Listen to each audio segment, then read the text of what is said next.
యాదాద్రి భువనగిరి జిల్లాలోని వలిగొండ కాటేపల్లి బీటీ రోడ్డుకు నిధులు మంజూరు కావడంతో రోడ్డు వెడల్పు కార్యక్రమం జరుగుతోంది.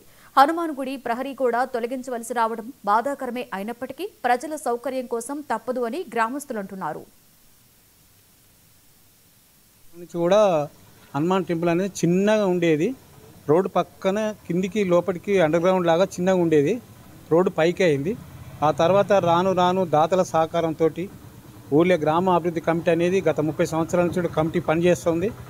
గుడి కానీ బడి కానీ వాటర్ ఫిల్టర్ కానీ ఏ దానికైనా కూడా ప్రతి దానికి గ్రామస్తులంతా కూడా ఏకగ్రీవంగా కలిసి గ్రామ అభివృద్ధి కమిటీ అనేది నిర్ణయించుకొని ఆ కమిటీ ద్వారా మరియు గ్రామ పంచాయతీ వాళ్ళ సెక్రటరీ కానీ సర్పంచ్ కానీ అందరినీ కూడా సమీకరణ చేసుకొని ఏ చిన్న ఇష్యూ అయినా కూడా పరిష్కారం చేసుకుంటా గత కొంతకాలం నుంచి చేసుకుంటూ వస్తూ ఉన్నాం. ఇదే క్రమంలో కూడా ఈ మధ్యకాలంలో ప్రభుత్వం తరఫున Valigonda to Katapalli double road sanction అయింది. సంతోషం. దానికి ఆ రోడ్డుకు గతంలో కూడా 2009 సంవత్సరంలో చిన్న ఉండే ఈ రోడ్డు, ఆ రోడ్డు వెడల్పు మా గ్రామస్తులందరి సహకారంతో అప్పుడు మట్టి రోడ్డు ఉండేది, వెడల్పు చేసుకున్నాం. కొన్ని ఇండ్లు కొంత వాళ్ళకు నష్టమైనా కూడా ఎంతో కొంత ఆర్థిక సహకారం చేసినాం. ఆ రోడ్డు వెడల్పు చేసుకున్నాం. అప్పుడు బీటీ రోడ్డు వచ్చింది.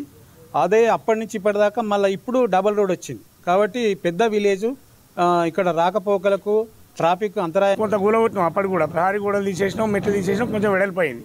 కానీ ఇప్పుడు అనుకోకుండా డబల్ రోడ్ శాంక్షన్ అయింది కాబట్టి మళ్ళీ ఇరుగ్గానే ఉంటుందని చెప్పి గ్రామస్తులము డెవలప్మెంట్ కమిటీ అందరం గ్రామసభ ఏర్పాటు చేసుకొని ఈ చిన్న చిన్న మెట్లు కానీ అరుగులు కానీ కాంపౌండ్ గోడలు తీసేసుకుంటే రోడ్డు పెద్దగా అవుతుంది, మనకు కూడా ఇబ్బంది ఉండదనే ఆలోచనతో ఫస్ట్ గుడి దగ్గరనే మొదలు పెడదామని చెప్పి ఈ గుడి దగ్గరనే తీసేసినాం దాన్ని.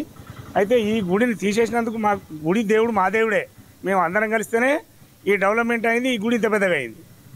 కావాలని కొంతమంది మరి ఆ బీజేపీలో లేకపోతే హిందూ పరిషత్తుల్లో ఎవరో కావాలని ఆ పోలీసు వాళ్ళకు వాళ్ళకు వీళ్ళకు కంప్లైంట్ చేస్తూ ఉన్నారు. అది మంచి పద్ధతి కాదు. ఇప్పటికైనా దేవుడు మా దేవుడే. సంవత్సరానికి ఒకసారి సీతారాముల కళ్యాణం చేస్తున్నాం, హనుమాన్ జయంతి చేస్తున్నాం, వారం వారం పూజలు చేసుకుంటారు. ఈ గుడికి మంచి ఒక ఫేమస్ ఉంది. కాబట్టి దయచేసి ఎటువంటి రాజకీయాలు పూసుకోకుండా అందరం కలిసి మా గుడిని మళ్ళీ మేము ఆ పారు కూడా తిప్పుకొని డెవలప్ చేసుకుంటామని చెప్పి ముగిస్తాం.